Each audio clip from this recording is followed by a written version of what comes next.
as 8 atitudes do gestor que triplica reservas. Além de você ter o conhecimento, além de você ter a hospedagem, é muito importante que você tenha essas 8 atitudes, desenvolver alguns atributos para que você consiga triplicar suas reservas.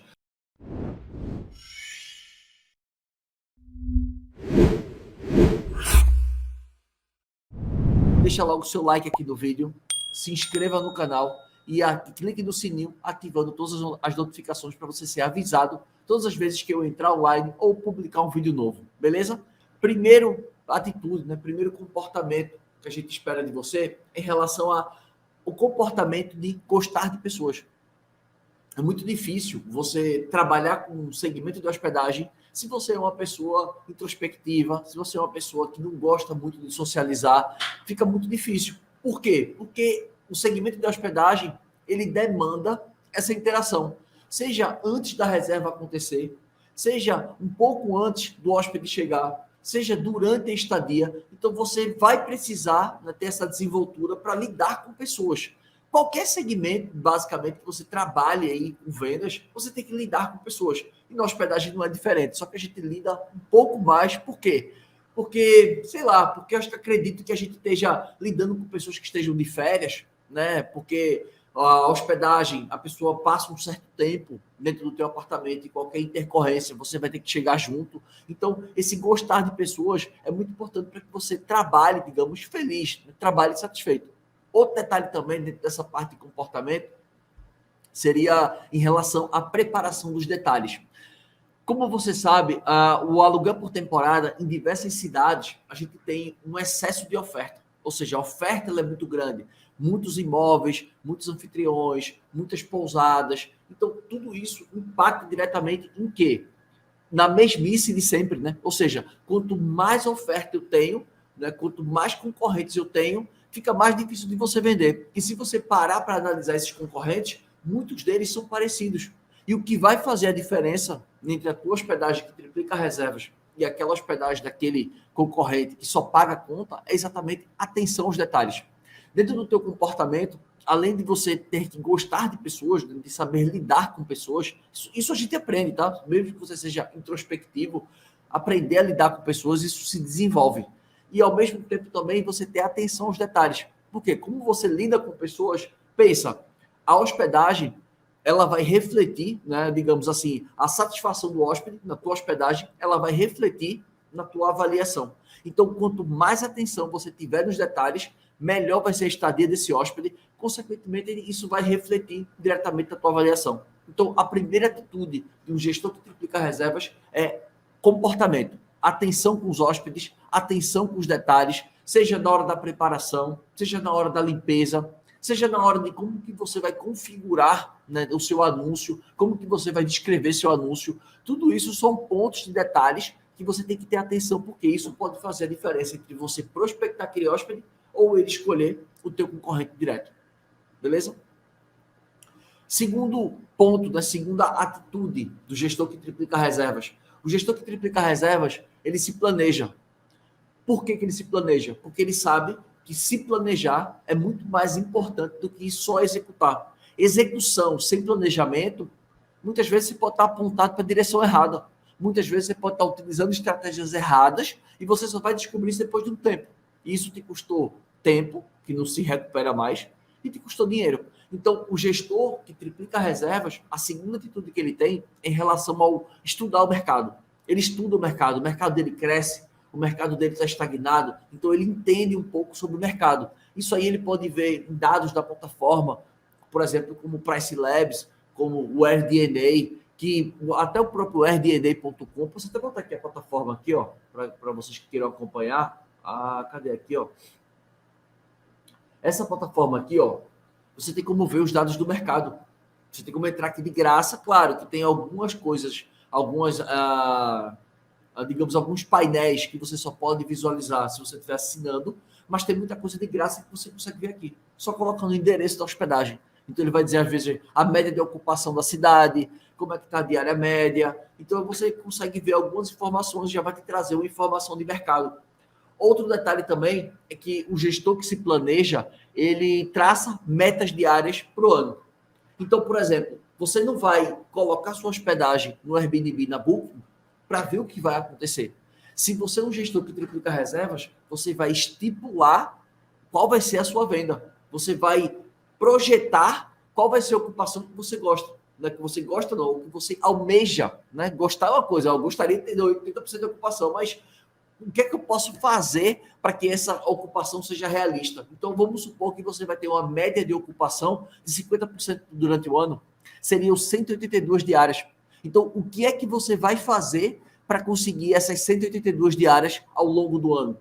Quando você está se planejando, você está vendo o quê? A expectativa de faturamento. Por quê? Porque você vai ver se aquilo é viável, se aquilo é realista, ou se aquilo, tipo assim, cara, isso aqui é inviável. É impossível conseguir essa ocupação. Tipo assim, eu vou vender 300 diárias no ano. É possível? É, desde que exista, né, disponibilidade, é possível. Agora, é normal conseguir 300 diárias no ano? Não, não é uma missão fácil. Mas é possível, né? Desde que tenha disponibilidade de dias, é possível. Então, estudar o mercado e projetar tua beta de diárias é importante. Por que isso? Para que você veja se é viável. Se você, cara, eu vou gastar energia naquilo, mas realmente, se eu gastar energia do jeito correto, eu vou conseguir trazer aquela receita, vou conseguir conquistar aquela receita que eu estou esperando. E, por fim, dentro da parte de planejamento, é em relação à área de você estudar os concorrentes diretos. Quando você está se planejando, você estudou o mercado, você fez uma projeção estimada das vendas, né, de quanto que você pode ganhar ao longo do ano, mas ao mesmo tempo também você tem que estudar seus concorrentes. Ou seja, eu preciso saber o que é que eles estão fazendo de pontos fortes, porque eu preciso igualar aquilo, porque se for meu concorrente e ele está fazendo uma coisa que eu não estou fazendo, eu já estou para trás. Então ele já vai sair na minha frente. Então, o que os meus concorrentes têm de ponto forte, eu igualo. E o que eles têm de pontos fracos, eu vou superá-los, porque é aí onde mora a oportunidade. Então, dentro do planejamento, você já identificou com quem que você vai competir, com quem que você vai bater de frente e quais vão ser as armas, que são os diferenciais que você vai utilizar para combater esse concorrente direto. Porque se você não tiver armas, você vai cair naquela mesma situação daquele anfitrião que não se prepara, começa na intuição, e aí fica no muro das lamentações, que tá difícil, que não vende, que meu Airbnb parou, que a plataforma tá me sabotando. E ninguém tá te sabotando. É simplesmente porque você não sabe vender. É porque você não se planejou, porque você não sabe estruturar, porque você não sabe criar estratégias, porque muitas vezes você fica se alimentando de dicas. E é isso que acontece, né? Não teria como ser diferente. Se você não tem conhecimento bom, fica difícil você ter resultados excelentes, resultados extraordinários. É difícil. Você precisa de conhecimento para que isso aconteça. Terceira atitude, em relação ao marketing. O que é o marketing, La Greca? É a provocação. Marketing nada mais é do que você provocar ação naquelas pessoas que você visa atender. Então, quando você vai fazer marketing, qual é a primeira ação que você tem que saber? Qual é a primeira ação? Marketing é você se divulgar, é você construir um anúncio atrativo na Booking. É um marketing, não é? Você está construindo um anúncio para que a plataforma faça seu marketing e traga o hóspede para você. No Airbnb, do mesmo jeito. Então, o gestor que triplica reservas, a terceira atitude que ele tem que saber fazer, né? Que ele tem que ter essa habilidade ou desenvolvê-la, é saber fazer marketing. É saber provocar uma ação naquelas pessoas que ele visa atrair. E a primeira ação para você provocar uma ação na outra pessoa, qual é? Para quem eu quero vender? Já fez essa pergunta? Para quem eu quero vender? Para quem que você quer mostrar a sua hospedagem? É famílias. Beleza, mas você já me escutou falar que famílias é uma definição muito ampla, é muito abrangente. Quem que você realmente quer atrair? Cara, eu quero atrair famílias que têm esse poder aquisitivo, essa renda mensal, né? E você vai essa preferência, essa necessidade. Então você começa a desenhar essa pessoa para quê? Essa pessoa vai ser exatamente a pessoa que vai valorizar o que você preparou de valor. Lembra que eu falo que a minha metodologia são 3 Vs? Valor, que é a preparação. Valorização, que é você encontrar o hóspede que valoriza o que você preparou. E visibilidade, que é você poder mostrar o que você preparou para que esse hóspede valorize a preparação, né? Valorize o teu imóvel. Então, antes de você fazer marketing, eu tenho que definir quem são as pessoas que eu quero atrair, como que eu desperto o desejo dessas pessoas, como que eu faço elas tomarem a ação, de reservar na minha hospedagem. Como é que eu faço isso? É através da preparação. Então, pô, eu quero atrair crianças. Pô, vou fazer um quarto lúdico, eu vou atrair, né, sei lá, colocar brinquedos, vou decorar, vou me preparar melhor para esse público. Porque as pessoas acham que pelo simples fato de ter um imóvel que tem 2, 3, 4 quartos, né? Ah, não, meu lugar é para família, ideal para crianças. Mas como assim ideal para crianças? Só porque tem espaço grande, só porque tem muito quarto? Não, ideal para crianças por quê? O que é que você fez para se tornar ideal para a criança? E, por fim, ressaltar os diferenciais. Né? Dentro desse marketing, para você provocar ação, você tem que ressaltar os seus diferenciais. São os seus diferenciais que vão fazer as pessoas tomarem uma ação. Claro que quanto mais diferente, quanto mais criativo você for, quanto mais você inovar nessa diferenciação, né, mais vai ressaltar a tua proposta de valor. E, obviamente, que essa diferenciação, ela nada mais é também do que reforçar o teu posicionamento. Você, cara, reforçar posicionamento preste atenção. Quando você olha para alguma hospedagem, você não consegue, assim, só olhando pelas fotos, você não consegue identificar se aquela hospedagem é cara ou é barata? Consegue. Só pelas fotos você já tem uma noção. Segundo, você não consegue identificar se aquela hospedagem é ideal para casais, famílias ou viajantes a negócio? Você olhando pelas fotos, você fala, não, isso aqui não é uma hospedagem para relaxar, isso aqui não é uma hospedagem para casais, isso aqui é uma hospedagem para famílias. Então, enfim, e você vai olhar lá e você vai ter essa noção. Por quê? Por conta do posicionamento. E o marketing reforça esse posicionamento para gerar essa atitude nas pessoas que você visa atrair. Quarta atitude, né, ou quarta atividade, digamos assim, em relação à parte operacional do negócio. Se você quer triplicar reservas, você tem que ter organização. Para você o quê? Poder estruturar essa parte operacional. Dentro dessa parte operacional, a gente poderia colocar o quê? A parte de construir valor, que é a parte da preparação. Quando eu quero atrair alguém para minha hospedagem, para fazer o marketing, para que ele seja efetivo, o meu produto tem que estar preparado. E a preparação entra na parte de operação. É onde você prepara o imóvel, é onde você faz a parte de encantamento, para que o hóspede se surpreenda. É quando você estrutura processos. O que são processos? O que são checklists? Nada mais são do que todo aquele passo a passo. Para você ver aí, grandes empresas, né, utilizam checklist. Né? Grandes companhias, por exemplo, piloto de avião. Todo piloto de avião, quando o avião está no chão, tem checklist, e quando ele vai subir, ele tem checklist. Para quê? Para que não erre, para que a coisa tenha um padrão. Porque, por exemplo, você é um anfitrião de aluguel por temporada. Você tem um acordo, vamos supor, com uma diarista que faz a limpeza do seu imóvel. Por algum motivo, ela adoeceu, sofreu um acidente, ou não vai poder te atender. Aí você vai ter que chamar uma diarista nova. Como é que você vai explicar para a diarista nova o que você quer que ela faça se você mora em outra cidade? Se você tivesse um checklist e um processo, não ficaria tudo mais fácil na tua operação?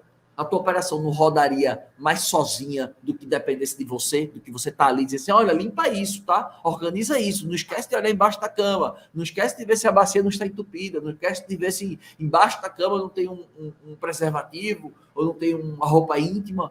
Enfim, com processos, você consegue automatizar a tua operação. Então, o gestor que triplica reservas, na parte de operação, ele sabe preparar muito bem a hospedagem para atrair aquele público que ele quer, para encantar aquele público que ele quer, e ele também tem processos para que o negócio dependa cada vez menos dele. Ou seja, processos onde ele fala sobre limpeza, lavanderia, mensagens automáticas pelo Airbnb. Dentro da parte de operação, tem mais 2 pontos importantes também, que seria a parte de atendimento, que seria o antes da hospedagem, às vezes numa consulta no Airbnb, às vezes numa consulta pelo direct do Instagram, às vezes uma indicação que você recebeu uma mensagem no WhatsApp, e o suporte. Por que suporte? Durante a estadia, alguma coisa pode acontecer que não estava previsto, como aconteceu comigo recentemente. O aquecedor do apartamento queimou. E aí eu tinha 2 soluções. Comprar uma peça nova e esperar 20 dias, ou comprar um aquecedor novo. Eu tive que comprar um aquecedor novo, porque não dava para esperar 20 dias. O hóspede ia ficar 10 dias. Mas eu uni útil ao agradável também, porque eu já estava precisando comprar um aquecedor com uma potência maior, com uma litragem maior. Né? Ou seja, o aquecedor que eu tinha era para um chuveiro. e eu tenho 2 banheiros dentro do apartamento. Mas quando eu comprei o apartamento, o aquecedor já estava, então não troquei, e aí terminei tendo que trocar agora, mas para você ver que eu precisei dar esse suporte. Ou seja, se eu não desse essa assistência, o hóspede poderia pedir um cancelamento? Poderia, porque se ele alugou, né, e lá constava que no anúncio que tem chuveiro elétrico, que tem chuveiro quente, papapá, pp, e aí chega lá não tem, então ele poderia querer contestar isso junto ao Airbnb e dizer assim, eu quero ir embora. E aí? Eu ia perder uma reserva, né? Então terminei tendo que atender, e aí eu também já precisava trocar e terminei fazendo, digamos, essa compra.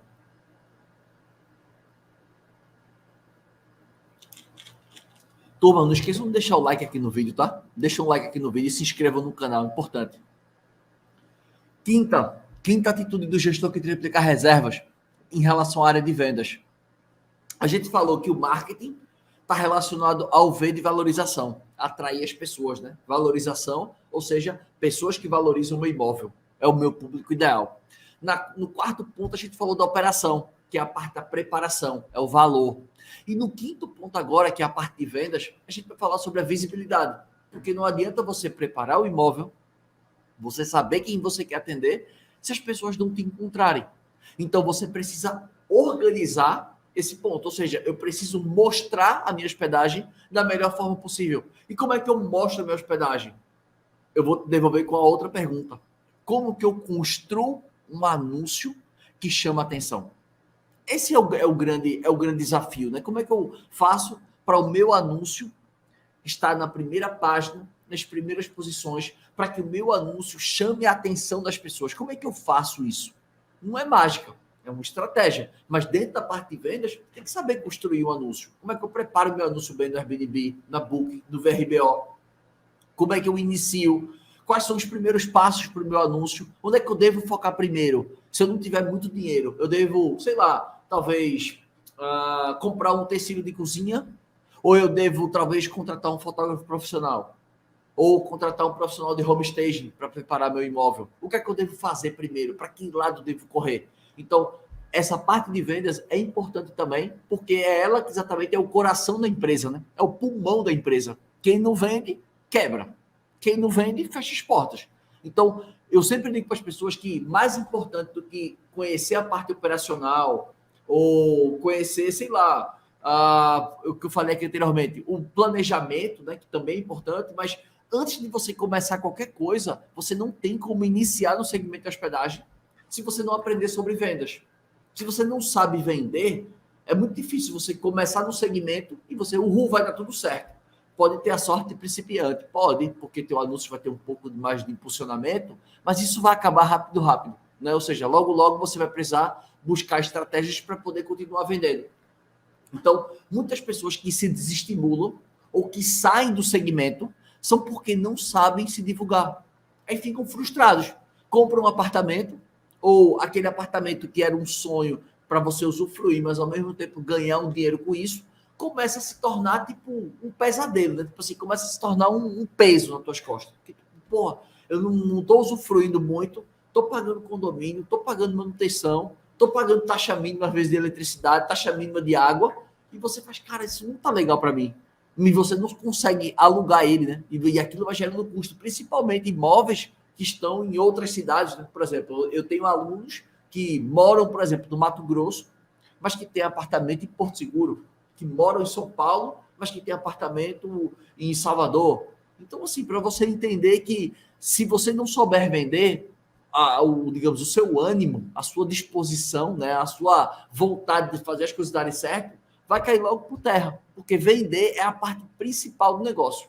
Não tem como você entrar no segmento de hospedagem e triplicar reservas querendo aprender vendas na intuição. Entre sabendo de vendas, porque a parte operacional é mais fácil. A parte operacional, para mim, é a parte mais fácil. Para mim, a parte mais complicada, digamos assim, a parte mais desafiadora, não é nem complicado, mas desafiador, é a parte de vendas. Próximo ponto, turma. Sexta atitude, em relação à parte de finanças. Por que eu estou falando de finanças? Porque eu sei que muitos dos problemas que acontecem na maioria das hospedagens é por falta de gestão financeira. Por que eu estou falando isso? Porque muitas vezes o problema de você não estar vendendo, o problema de você estar cheio de dívidas, ele é anterior ao aluguel por temporada. Muitas vezes você já está com dívida e entrou no aluguel por temporada para tentar sanar aquela dívida. Ou você contraiu uma dívida no cartão de crédito, ou você está ali no rotativo. Então, quando você não sabe dominar suas finanças, isso automaticamente passa para os seus negócios. Porque você não vai conseguir gerir isso muito bem. E dentro do aluguel por temporada, ele não deixa de ser um negócio como outro qualquer. As pessoas subestimam, acham que estou abrindo a porta de casa, pegando um dinheirinho extra e limpando e o próximo. Não, é um negócio como outro qualquer. Se você enxergar o aluguel por temporada como um negócio, eu tenho certeza que você vai ter muito mais chances de prosperar com ele do que se você olhar para ele como um simples quebra-galho. Por que eu estou falando isso? Porque dentro da área de finanças, a gente tem o quê? As despesas fixas, que são aquelas despesas que elas não variam de acordo com a ocupação. Se a minha ocupação for zero, aquela despesa ela existe, é a minha despesa fixa. Então, PTU, condomínio, tudo isso é despesa fixa. Ou seja, pouco importa parcela do imóvel, ou se você estiver sublocando o aluguel, ou se você estiver arrendando uma pousada, pouco importa, aquela despesa vai existir lá, com ocupação ou sem ocupação. Depois, tem as despesas variáveis, que são as despesas que aumentam ou diminuem de acordo com a ocupação. Luz, água, gás, material de limpeza, tudo isso são custos variáveis.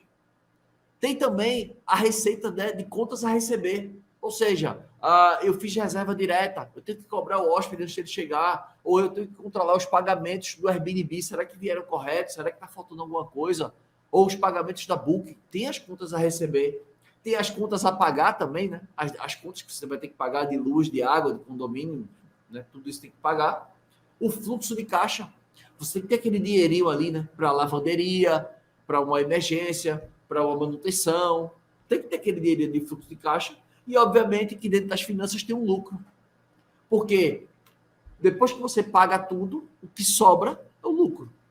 E aí, aquele lucro, ele pode ser reinvestido para melhorar o negócio, ou ele pode ser distribuído de tempos em tempos. Então, essa parte financeira é importante. Por que ela é importante? Porque a parte financeira, ela mexe diretamente na precificação. E o preço, ele é responsável por influenciar os hóspedes em mais de 90%. Então, por melhor que seja a sua hospedagem, se você não precificar corretamente para se manter competitivo, atrativo e lucrativo, você não vende. E vai ter momentos que você vai vender por um preço que na sua cabeça vai ser, cara, mas vale muito mais do que eu estou cobrando. Pois é, mas quem dita o preço não somos nós. A gente conhece os custos. O custo do quarto dormir vazio, se eu sou uma pousada, um hotel, ou o custo do meu imóvel dormir fechado, se eu não tenho hóspede. Através desse custo, eu consigo o quê? Precificar. Eu consigo colocar um preço na minha hospedagem. Se eu não conhecer esse custo, como é que eu precifico? No achismo, né? Você vai precificar no achismo. Então, a precificação, ela é importantíssima, porque eu já vi muita hospedagem mais ou menos, mas ele precificava bem. E assim, o preço era justo pelo que era entregue. E vendia. Mas eu já vi hospedagens muito boas que estavam cobrando muito acima. Eu vou até fazer uma live sobre isso na semana que vem. Um dos motivos que fazem as pessoas cobrarem a mais nas suas hospedagens é um viés cognitivo, chamado efeito dotação. A gente costuma sempre cobrar muito mais caro do que é nosso, mas a gente não pagaria aquele mesmo valor se aquele item, né, se aquela hospedagem não fosse minha. Por exemplo, eu cobro R$1.000 por diária do meu apartamento. Mas se aquele apartamento não fosse meu, né, fosse de uma outra pessoa e eu tivesse que me hospedar, talvez eu não pagaria os mesmos R$1.000 que eu estou cobrando para mim. Então a gente costuma supervalorizar o que é nosso e super desvalorizar, né? Obviamente que não, a gente não vai fazer isso, mas a gente costuma sempre achar que o dos outros sempre é mais barato. As pessoas cobram muito caro e eu cobro o preço justo. Então essa dinâmica de precificação é algo que é muito desafiador, porque o desafio qual é? É sempre vender a ocupação máxima pelo maior preço. Esse é o desafio. Então, todas as vezes, eu não sei se isso acontece com você, mas toda vez que o cara vende, né? Toda vez que eu vendo, assim, entra uma diária, eu faço, dava para cobrar um pouquinho mais, não dava não, é? Eu falei assim, dava para cobrar um pouquinho mais. Dava. A gente sempre fica com aquela impressão, né? Dava para cobrar um pouquinho mais, não, mas uns R$30 por diária, não? Para pelo menos melhorar aí essa receita aí. O hóspede ficou 10 diários, se eu cobrasse R$30 a mais por diário, dava uns R$300. Pô, já dava uma ajudinha, né? Entende? Então, esse é o desafio, é você controlar as finanças. Beleza?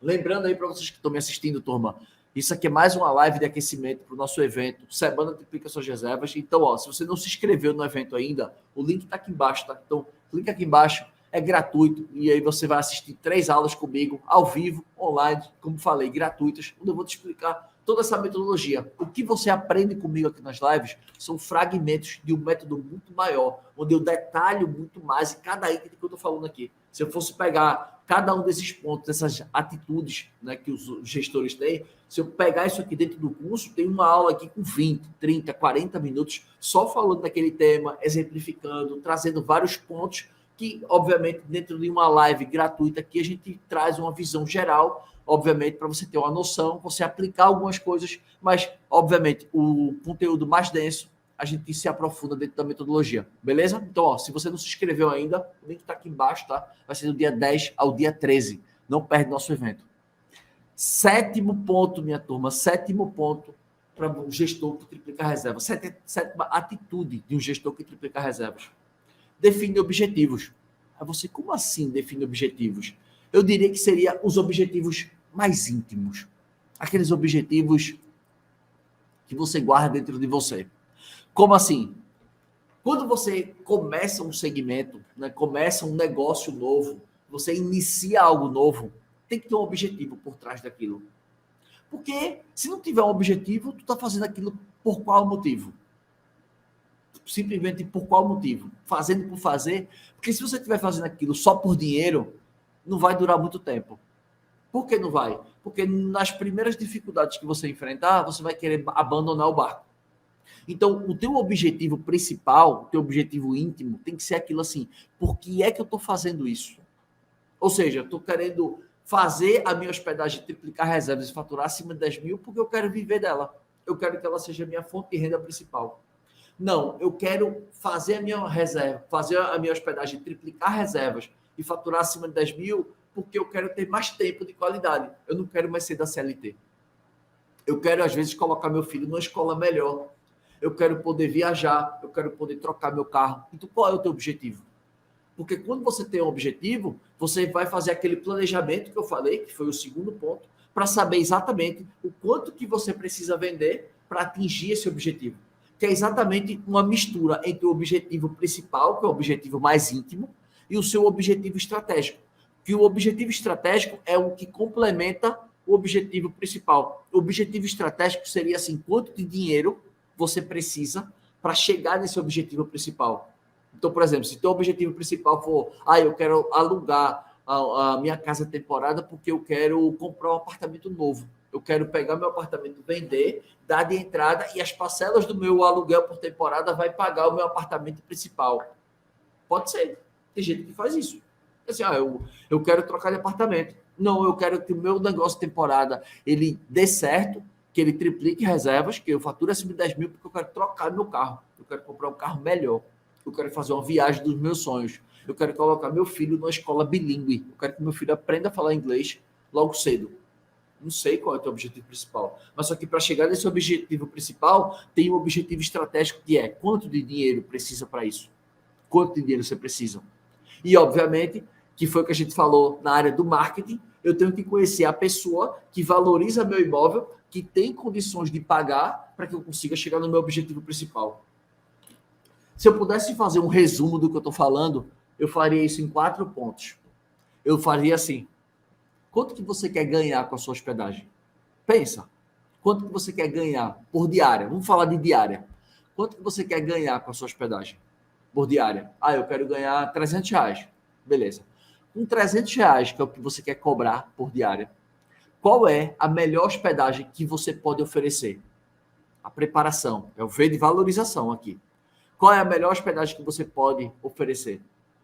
Eu posso oferecer essa aqui. Isso aqui é o melhor que eu posso fazer. Com essa coxa, com essa toalha da Casten, com essa toalha da Bandemar, com essa toalha da M. Martin. É isso aqui que eu posso oferecer. Beleza. O hóspede que você quer atrair, ele valoriza o que você preparou, esse valor aqui que você gerou, essa proposta de valor, essa preparação. O hóspede que você quer atrair, ele enxerga valor aqui? Enxerga, Lagrega. O hóspede que você quer atrair, ele tem condições de pagar por essa diária aqui, por esse produto que você preparou? Tem. Então, beleza. Se o hóspede paga esse valor esse valor do meu produto, né? Ele paga. O que sobra no final? Ou seja, se eu vendo por R$ 300, o meu hóspede, né, paga os 300, mas eu gasto R$ 100, que é o custo do meu quarto fechado, o custo do meu imóvel fechado é R$ 100 por dia. Me sobra R$ 200 por diária. Se eu tenho uma expectativa de vender aí mais ou menos 20 diárias por mês, 20 diárias por mês, eu vou ganhar 4 mil no final do mês, limpo, né? Limpo. É o que eu quero, ganhar esses 4 mil por mês, porra, eu quero. Porque a escola do meu filho é R$ 3 mil. Maple Bear, acho que o nome chama-se Maple Bear. Maple Beer, Beer, não, Beer é cerveja, Maple Bear. Tem uma escola que é uma franquia, uma escola canadense, que é bilíngue, é uns R$ 3 mil, pelo menos aqui na minha cidade, né? Acho que talvez em outras cidades seja até mais caro, de São Paulo, até mais caro. Mas R$ 3 mil. Aí eu falo assim, tá maluco, eu vou colocar meu filho numa escola, minha filha tem 3 anos de idade, eu vou colocar minha filha que vai lá para brincar, não para dizer, minha filha estuda numa escola bilíngue. Mas tem gente que quer, né? Tá tudo bem. Então, pô, se eu ganho esses 4 mil, dá para eu pagar a mensalidade da minha escola e minha filha? Pô, dá para eu pagar, velho. Então, você entende como que isso que eu falei de objetivo foi em 4 pontos? Quanto eu quero cobrar? O que é que eu posso entregar melhor? A pessoa que eu quero atender valoriza. A pessoa que eu quero atender tem condições de pagar pelo que eu quero? Tem. Se ela pagar o preço que eu estou pedindo, os custos que eu vou ter aqui, o que sobra por diária, é interessante para mim? É. Bingo. Fechou. A conta fechou. Então, esse é o 7º ponto, que é exatamente defina os seus objetivos, né? Digamos, objetivo principal e objetivo estratégico. A gente poderia dizer assim, defina seus objetivos íntimos com a sua hospedagem. O que é que você espera dela? Né? Eu acho que seria a melhor pergunta. E para a gente finalizar, turma, para a gente finalizar agora, eu queria falar para vocês sobre a parte da mentalidade, que é uma das partes que eu mais gosto, né? Acho que vocês veem que eu leio muito sobre isso. Né? Esse é um livro que eu enganchei nele, sabe? Porque de uns tempos para cá eu consigo ler, aí eu assisto, aí eu estava assistindo um curso agora, aí eu leio outra coisa, aí eu faço outra coisa, aí eu terminei meio que enganchando, estou com um nível de leitura que eu gostaria de ter, mas é um tipo de conteúdo que eu gosto muito. Esse é um livro que eu estou lendo aqui, é interessante até, Implacável, de bom para ótimo, para sem limites. Esse é o livro que eu estou lendo ultimamente, e ele fala sobre mentalidade, né? Porque o cara que escreveu esse livro aqui foi o treinador do Michael Jordan, do Kobe Bryant, das estrelas do basquete americano. E aí o cara conta, né, as situações, como é que eles pensavam, como que eles agiam, porque o sucesso ele deixa pistas, o sucesso ele deixa rastro. Então, se você começa a olhar para as pessoas que tiveram muito sucesso, qual foi o comportamento dessas pessoas, que foi basicamente o que inspirou aqui essa live. A inspiração do tema dessa live é exatamente o comportamento daqueles gestores que eu observei que triplicam reservas, que faturam acima de 10 mil. E a mentalidade, eu costumo dizer que é mais importante do que, às vezes, o conhecimento. Porque a mentalidade é o que faz você agir, é o que faz você ter a garra, é o que faz você levantar todo dia. É a mentalidade, é você estar focado aonde você quer chegar. De uns anos para cá, eu investi muito isso em mim. Porque o empreendedorismo, ele é uma montanha russa, né? Ele é uma montanha russa. De manhã você acorda feliz porque apareceu um negócio bom, uma oportunidade boa, sei lá, e você está super feliz. Quando dá meio-dia, aquela oportunidade que ia dar certo, deu tudo errado, não vai fechar, e vai, não sei o quê, o negócio desanda, aí você já está triste. Quando dá de tarde, você está ansioso, porque você olha algumas contas para pagar e você fica olhando o teu fluxo de caixa, não está batendo muito bem, te deixa ansioso. Quando chega de noite, aparece alguma transação, alguma coisa certa, ou entra uma reserva, uma notícia boa para você, uhul, está feliz. Ou seja, em um dia você passou por 4 estações diferentes. Você estava feliz, ficou triste, ficou ansioso e esperançoso, ficou triste, ficou ansioso e depois ficou feliz porque fechou um negócio. 4 sentimentos em menos de 24 horas. Então, a mentalidade, na minha visão, é um dos pontos que impacta muito. Porque você tem que saber lidar com isso, a sua emoção. Você tem que lidar, porque, mais uma vez eu digo, se você nunca escutou falar sobre isso, guarda essa informação, que foi uma informação que, para mim, agregou muito. A maioria dos nossos sofrimentos eles acontecem na imaginação. 80% dos nossos sofrimentos, eles se dão na imaginação. Analisa comigo agora, para pensar. As tuas últimas preocupações que você teve, mas que não aconteceu. Talvez, sei lá, um parente estava com um problema de saúde e você já imaginou 1000 coisas com aquele problema de saúde. E quando foi ver, não era nada. Ou, às vezes, um parente próximo teu perdeu o emprego. Aí você, meu Deus, como é que ele perdeu o emprego? Ele tem uma conta, ele tem uma filha para pagar, ele tem um monte de coisa. Mas com 15 dias a pessoa se encaixou de novo no mercado de trabalho. Mas você já desenhou o pior, que já não ia conseguir pagar as contas, sabe? Então, tipo assim, a maioria dos nossos problemas, eles acontecem mais na imaginação do que no plano real. Quando eu entendi isso, eu disse, puta merda, a minha vida parece que ela mudou. Então, pensa que a atitude do gestor que triplica reservas tem que ter uma mentalidade. Dentro da mentalidade, tem alguns pontos aqui que eu poderia pontuar para você. Como, por exemplo, a mentalidade da ambição. Eu nunca vi uma pessoa que cresceu na vida, que conquistou as coisas na vida, se ela não tem ambição. Quando eu falo sobre ambição, eu não estou falando sobre ganância. Ganância é um sentimento feio. É um sentimento que você, tipo assim, eu quero ganhar, custa o que custar, eu quero ganhar, eu vou passar por cima de quem der, mas eu vou conquistar meu objetivo. Na minha visão, isso é ganância. Ambição, não. Ambição é fome de vencer. É fome de mudar de vida. Por isso que eu falo que o conhecimento, ele transforma as pessoas. Conhecimento organizado e aplicado, ele faz você ganhar dinheiro. Claro que faz. Porque se você não tinha aquele conhecimento, você não conseguia rentabilizar o que você poderia rentabilizar se você tivesse aquele conhecimento. Então, por exemplo, se você entrou no aluguel por temporada e você não tinha conhecimento nenhum, você pode ter se dado mal por muito tempo. Depois você ganhou o conhecimento e passou a se dar bem. Então, o conhecimento, essa vontade de mudar é o que faz essa busca constante. Eu sou uma pessoa satisfeita. Eu não vou mentir, eu sou um cara satisfeito. Eu adoro minha vida, amo minha família, sou muito grato a Deus por tudo que Ele me deu, mas eu não sou uma pessoa conformada. Eu não sou conformado, porque eu sempre acho que a gente pode extrair o melhor da vida. A gente pode extrair coisas que a gente ainda não viveu. A gente pode extrair isso da vida. Porque, cara, por que tem pessoas que têm uma vida tão top das galáxias e outros não? Então, assim, claro, tem condição social, a forma que você nasceu, mas, tipo assim, não vamos se comparar com essas pessoas que estão, digamos, em situação de vulnerabilidade. Essas pessoas que realmente ganham salário mínimo, ganham dois, que não é o caso de vocês. Porque quem me acompanha aqui, que trabalha com imóvel, não ganha um salário mínimo, não ganha 2 salários mínimos, não ganha. Então, a gente não pode se comparar com essas pessoas. Você já está num estágio acima. Você já está num estágio acima. Você que já ganha 3, 4, 5, 10 salários mínimos, você já está num estágio acima. Então, a ambição, ela faz parte da mudança. Então, para mim, isso é muito importante. É a mentalidade de você ser ambicioso para você buscar o tempo inteiro, né, tá sempre naquele jogo do progresso, sempre melhorando. Segundo, resiliência. Por quê? No meio do caminho você vai apanhar, você vai tropeçar, você vai cair, as coisas vão dar errado. Vai ter muita coisa que vai acontecer errado no meio do caminho. Teu anúncio pode ser banido da plataforma, tu pode passar um tempão sem receber reserva e sem saber o porquê. Mas você tem que ser resiliente para você dizer, cara, o que é que eu posso fazer para mudar essa situação? Porque se você não for resiliente, na primeira dificuldade você abandona o barco. Conhecimento. Dentro da mentalidade, você tem que dizer assim, eu sou um eterno aprendiz. Eu, La Greca, eu sou um eterno aprendiz. Hoje, eu já estudei muito já li várias páginas, já assisti o módulo do curso que eu estou assistindo. Eu fiz, esse ano eu fiz curso, esse ano eu já fiz curso de oratória, eu já fiz curso de finanças e eu estou fazendo um curso de anúncio, tráfego pago. Mas é algo mais denso, sabe? É algo mais profundo, é algo mais técnico.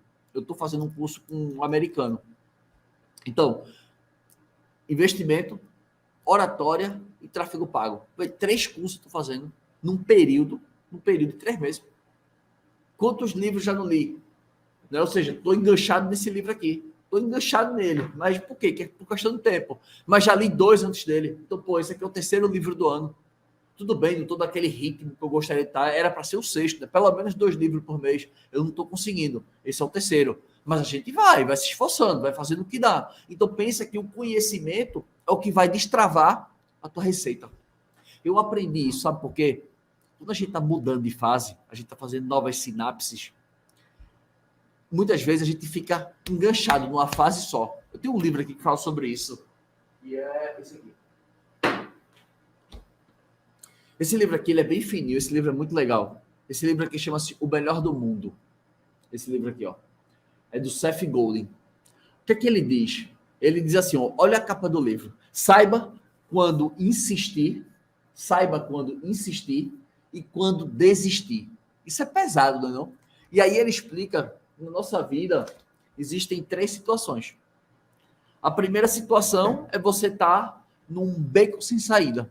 Você está fazendo aquelas mesmas coisas que você está fazendo, mas você sabe que você não tem para onde crescer, você não tem para onde evoluir, mas você fica fazendo aquelas mesmas coisas ali, naquele caminho. Né? Aí você não sai do lugar. Existe um outro caminho que é o abismo. Que o que você está fazendo, você sabe que mais cedo ou mais tarde aquele negócio vai dar errado. Vai dar errado. Sei lá, você mexendo com esses negócios de pirâmide financeira, esses negócios da vida aí. Então você sabe que aquilo ali vai dar errado uma hora. E existe o vão. O que é o vão? É o que separa as pessoas que têm sucesso das pessoas que morrem na praia. O vão é isso aqui, ó.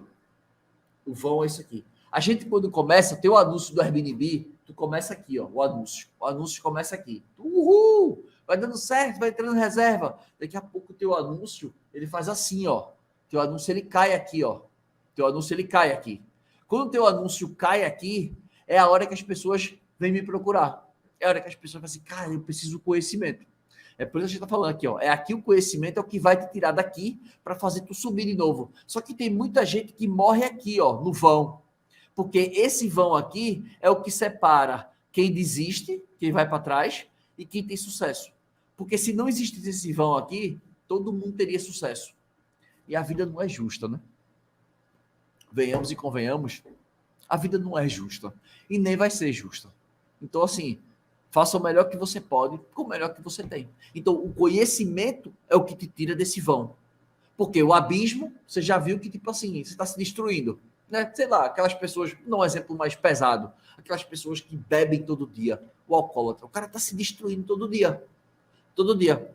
Um beco sem saída é aquela pessoa que está no trabalho, que só está ali para pagar a conta, mas não procura melhoras, sabe que não vai crescer, mas fica ali. Mas sabe que se adquirisse o conhecimento, poderia sair daquela situação e conquistar algo melhor, mas fica ali, naquele beco sem saída. Então entenda que o conhecimento é o que faz você rampar, é o que faz você crescer. Outro ponto em relação à mentalidade também, que eu acho super importante, é a parte da modelagem. Felipe, eu tenho umas pessoas que eu modelo. Por exemplo, eu gosto muito de gestores, né, de alta performance. Gestores de indústria, às vezes gestores de fundos de investimento. Eu acompanho, eu vejo a rotina do cara, como é que o cara é. Então, muitos deles são triatletas. Isso me inspira, porque eu sei que o esporte é o que faz você ser mais resiliente, é o que faz você suportar momentos difíceis, é o que faz você realmente ultrapassar os seus limites, vencer os desafios. Então, muitos desses caras são esportistas. Eu sempre fui esportista, mas mais do que nunca, se esses caras que estão lá no topo são, eu também sou. Então, eu faço exercício todo dia, de domingo a domingo, pouco importa. Estudo todo dia. Eu só não vou dizer que todo dia, porque sábado e domingo para mim é mais difícil, porque eu não tenho um babá em casa. Então, para mim é mais difícil. Mas eu estudo todo dia. E o dia que eu não estudo, eu me sinto mal. Todo dia, de segunda a sexta. Quando eu falo todo dia, de segunda a sexta, tá? Todo dia, de segunda a sexta, eu medito. E por último, sabe o que foi que eu inventei? Eu comprei uma bicicleta. Uma bicicleta ergométrica, é bicicleta de spinning. Eu vou colocar ela aqui, ó. Aqui do meu lado, aqui, tá vendo meu braço aqui? Eu vou colocar ela aqui para quando eu estiver estudando, eu virar esse monitor para cá e eu ficar aqui na bike, passar 1 hora na bike eu estudando. Ou seja, eu vou estar fazendo um exercício, mas vou estar estudando ao mesmo tempo, para você ver como é. Então, eu sou aquele cara que eu me espelho em muitas pessoas. Eu olho muitas vezes para uma pessoa que tem 70 anos e eu me espelho nele. Sabe por quê? Quando eu vejo uma pessoa de 70 anos inteiro, uma pessoa dura, né, de 60, 70 anos, uma pessoa, você vê que um senhor, uma senhora que, não vou dizer que rejuvenesceu, mas uma pessoa que envelheceu com qualidade de vida. É isso que eu quero chegar. Se eu disser para você, você vai dizer, mas esse cara é maluco. Eu já estou me preparando para os meus 50 anos. Não estou brincando. Eu estou me preparando e minha mulher fala assim, cara, você é muito determinado. Eu me preparei para os 40. Eu estou chegando nos 40. Daqui a 2 anos, eu faço 38. Agora, daqui a mais 2 anos, eu estou em 40. E aí eu já estou pensando para os 50. Aí eu já comecei a ter algumas atitudes na minha vida que eu estou querendo envelhecer com qualidade de vida para poder que meus filhos ter mais tempo junto com meus filhos. Pô, eu tiver com 80 anos, meus filhos dizem, pô, meu pai tem 80 anos, mas meu pai está bem, meu pai está inteiro. Meu pai está com 85. Se tu vê meu pai com 85, está nadando, não sei o quê. Então, assim, eu quero que meu filho fale isso de mim. Entende? Então, a minha viagem, a minha definição de sucesso virou assim: eu quero ser o super-herói dos meus filhos. Então, o meu princípio de modelagem, eu me inspiro naqueles empresários, naqueles empreendedores que são pais, né, que são pais de família, que têm filhos, que são bem-sucedidos. São esses caras que eu olho. São esses caras que eu modelo. Então, você tem que modelar também quem são as pessoas que lhe inspiram. Outro ponto, em relação à parte de mentalidade. Eu sempre digo para as pessoas que você tem que fazer um esforço inteligente. As pessoas acham que, tipo assim, trabalhe enquanto eles dormem, né? Trabalhe duro. Enquanto as pessoas dormem, acorde mais cedo, trabalhe. Beleza, eu acho legal. Mas só trabalhar duro não dá resultado. Porque se trabalhar duro desse resultado, o motorista de Uber era piloto de Fórmula 1. O cara dirige há 4, 5 anos na rua, 12, 16 horas por dia. Então, porra, vou botar esse cara para pilotar um Fórmula 1. Esse cara é top. Eu me lembro muito do passado que o hoteleiro me dava umas carteiradas falando isso, sabe? Eu sou hoteleiro há 20 anos. Eu disse, o que é que tem? Quer dizer, significa dizer que se eu for hoteleiro há 20 anos, significa dizer que eu sou o cara mais preparado para montar uma rede de hotéis? Não, tem nada a ver. Tempo de trabalho não quer dizer que você é bom. Então as pessoas acham isso, então acham que trabalhar duro, né, é sinônimo de que você é bom. Não, você tem que trabalhar de forma inteligente para você ter qualidade de vida, porque o tempo passa muito rápido. Eu tô nessas viagens de o tempo passar rápido, de meus filhos estarem crescendo, de eu querer aproveitar, eu falei assim, cara, eu tenho que trabalhar de forma inteligente para gerar os resultados que eu quero e deixar o meu negócio rodando de uma forma que ele dependa o mínimo possível de mim. Porque o trabalho é só uma parte da minha vida. Eu não vivo para trabalhar, eu não quero ser escravo do meu trabalho. Meu pai é assim. Eu não quero ter esse exemplo, eu não quero ter. Meu pai trabalha de domingo a domingo. E num dia que ele não trabalha, ele se sente mal. Tô aqui, deixando de ganhar dinheiro. Você tá maluco, velho? Minha vida girar em torno de dinheiro, eu fazer tudo por causa de grana? Nunca nessa vida. Nunca nessa vida. Prefiro morrer pobre, mas do lado dos meus filhos, bem, com saúde, do que eu estar cheio de dinheiro e não ter aproximação com meus filhos, não estar junto deles, não dar atenção à minha mulher. Que tipo de homem é esse? Eu falhei. Na minha visão, eu falhei. Pode ser que na sua não, mas na minha eu falhei. Mas 2 pontos de mentalidade para a gente finalizar, em relação ao otimismo. Otimismo não tem nada a ver com ser positivo. Positivo é aquela pessoa que fala assim, vai dar certo. Se não deu certo é porque não chegou no final. Mas positivo é aquele cara que acha que vai dar certo, que vai ser da vontade de Deus, mas ele não faz nada para que as coisas aconteçam. Otimista é aquele cara que se prepara para o pior, mas ele espera o melhor. Ele está sempre esperando que vai dar certo. Mas se der errado, eu estou preparado. Eu agrego, sou assim.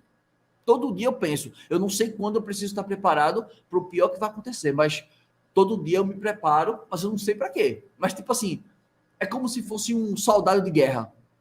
Então, se você está no meio de uma guerra, você está preparado o tempo inteiro, porque você pode ter que acordar agora, você pode ter que combater agora, você pode ter que fugir agora, você pode ter que se esconder agora. Eu sou assim na minha vida. Eu vivo assim. Eu sou aquele cara que eu, tipo assim, estou preparado. Eu não sei qual é a situação que vai precisar de mim. Sei lá, Deus o livre. Meus filhos estão, sei lá, passeando num caiaquezinho, num laguinho. Um dia desse a gente foi para uma fazenda, uns amigos, de um amiguinho da minha filha, e tinha lá um caiaque, um pedalinho andando. Deus o livre. Se aquele caiaque ali, ele virar no meio daquele rio ali, essas pessoas que estão aqui, ninguém vai conseguir nadar a tempo de salvar uma criança ali. Mas eu estou preparado. Se esse caiaque virar aqui, eu chego ali menos de 1 minuto e eu salvo. Por quê? Não sei, porque isso sou eu. Então eu sou um cara que eu estou sempre preparado. Eu estou preparado para a pior situação que vier, mas eu espero sempre a melhor. Eu faço a minha parte. Eu foco aonde eu controlo. Eu foco aonde eu tenho o poder de agir. Porque nem tudo na vida eu controlo. Pelo contrário, a maioria das coisas da nossa vida eu não controlo. Eu controlo o que eu coloco na minha boca. Eu controlo como eu me alimento. Mas eu tenho como controlar se eu vou ter alguma doença? Tem como. Tem como. Você alimenta seu filho bem, mas você tem o controle de ele não ficar doente, de ele não ter nenhuma doença? Não tem. Então, nas poucas coisas que eu controlo, eu mantenho a rédea. Então, assim, eu estou pronto, eu estou de campanha, eu estou treinado, eu estou forte, eu estou flexível, eu estou ágil, eu tenho conhecimento. Se precisar agir, eu tenho reflexo, eu estou pronto. Eu sou esse cara que estou pronto. Se eu não estiver pronto, isso me incomoda.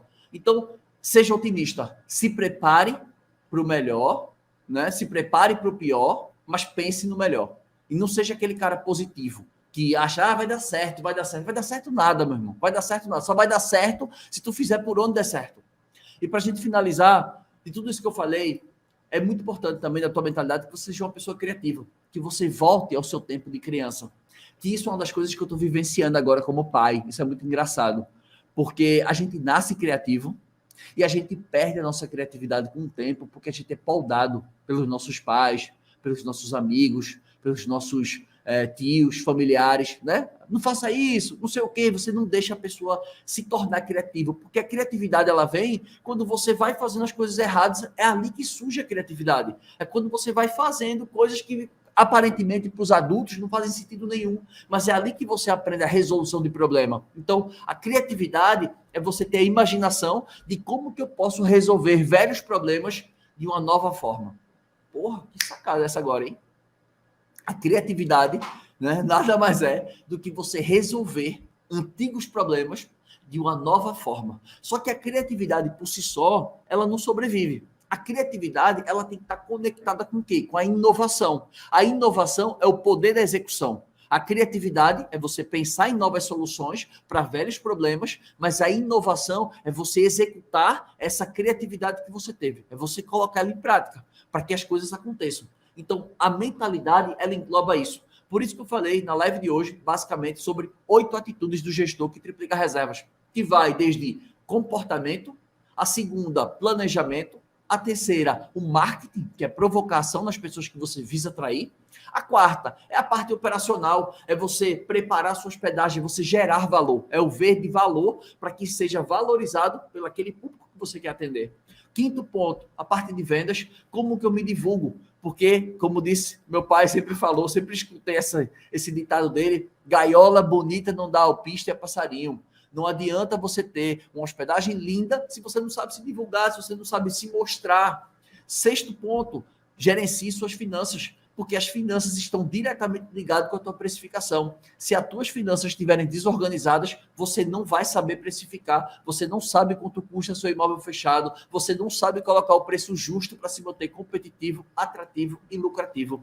Sétimo ponto, quais são os teus objetivos com a tua hospedagem? O que é que você espera dela? Qual é o teu objetivo principal? Porque, ou seja, é tempo, é dinheiro, é viajar, é tua renda principal, é tua renda extra, é uma renda complementar para compensar a inflação. É o quê? E dentro desse objetivo principal, defina o seu objetivo estratégico. Quanto de dinheiro eu preciso para chegar nesse meu objetivo principal? Quem são as pessoas que valorizam o meu imóvel, que têm condições de pagar para que eu chegue no meu objetivo principal? E o oitavo ponto, em relação a mentalidade, onde a gente falou sobre ambição, resiliência, conhecimento, modelagem, esforço inteligente, otimismo e criatividade. São pontos que, se você desenvolve, ninguém nasce do dia para a noite sabendo de tudo. Não, é uma construção. Mas para você ser aquela pessoa que você admira, aquela pessoa que você, cara, aquela pessoa é tão inteligente. Já aconteceu isso com você? Eu tive esse choque comigo na faculdade. Eu tinha um professor de Direito Constitucional chamado André Regis. Acho que ele nunca vai me assistir na vida, né? Mas ele foi até vereador de Recife. E, cara, quando ele entrava na sala assim, ele falava de novela, de ópera. Ele falava sobre vários assuntos. Esse cara é muito inteligente. Eu quero ser assim também. Eu não sabia falar sobre quase nada. Isso aí, quando eu entrei na faculdade em 2003, né? Eu entrei na faculdade, eu tinha 16, 17 anos. Foi 2003 que eu entrei, eu saí em 2007. Então, 2003, 2004 foi quando ele foi meu professor. E ele era um cara muito inteligente. Eu disse, um dia eu quero ser que nem esse cara. E aí eu sempre pensava, o que é que eu preciso para ser esse cara? Eu preciso ler muito, preciso conhecer muito, preciso estudar muito para que eu tenha esse nível de conhecimento. Ele está aqui, ó. Está aqui. Então, eu sei que hoje, se eu conversasse com ele, eu acho que ele ia dizer assim, meu filho, deu certo, você hoje tem uma bagagem muito boa, modesta parte falando, hoje eu tenho uma bagagem muito boa, mas eu me esforcei para isso. E quanto mais eu aprendo, mais eu me sinto burro.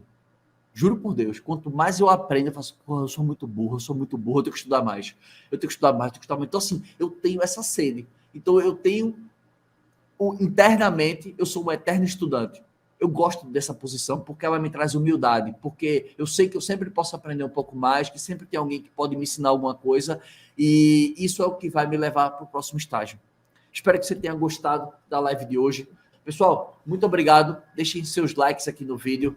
Por favor, se inscrevam no canal aqui. Beijos e abraços. Foi, turma. Obrigado.